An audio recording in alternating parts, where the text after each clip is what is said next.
every year, I promise I'm not going to talk more and more about psychologically affected properties, and every year students ask me about them and I bring them up. I know a lot of you have heard me talk about it, but a lot of you haven't.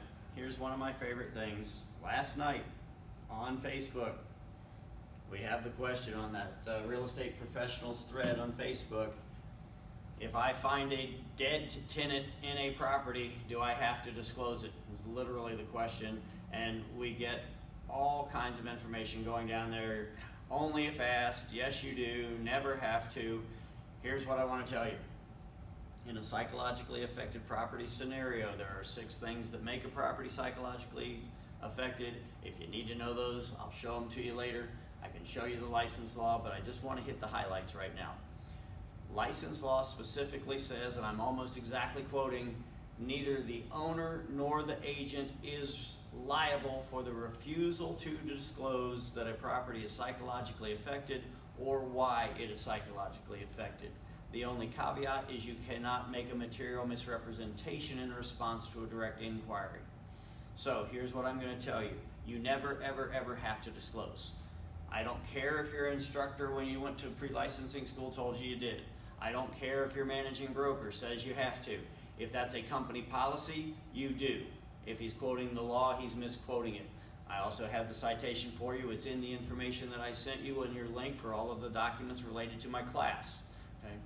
But with the law, it says you're not liable, you just can't make a misrepresentation. So if one of you says, Jay, is your listing psychologically affected, and I know that it is, I can either say, yes it is, and here's why, or I can say, I refuse to answer your question. Now, when I say I refuse to answer your question, what did I just say? I just said yes. We all know that. But the seller and the agent have now put the burden on you as the buyer agent or you as your buyer to go find out why the property is psychologically affected. And the last thing I want to stress about this, don't you be the one to undertake the research. Tell your buyers.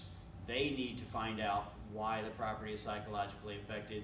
If you undertake it and you miss it, now you're liable. So what are the best places for them to go look? People say call the police department, see about police runs.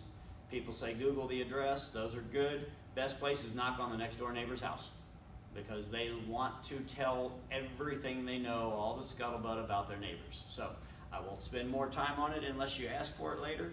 You do have a 5-page memo in the documents that I sent to you. Explains what I just said. Has a form for your buyers to waive asking, a form for your buyers to ask about a problem, and a form for your sellers to tell you what's wrong with their house. So I hope we can take care of that now, but if you need more, talk to me.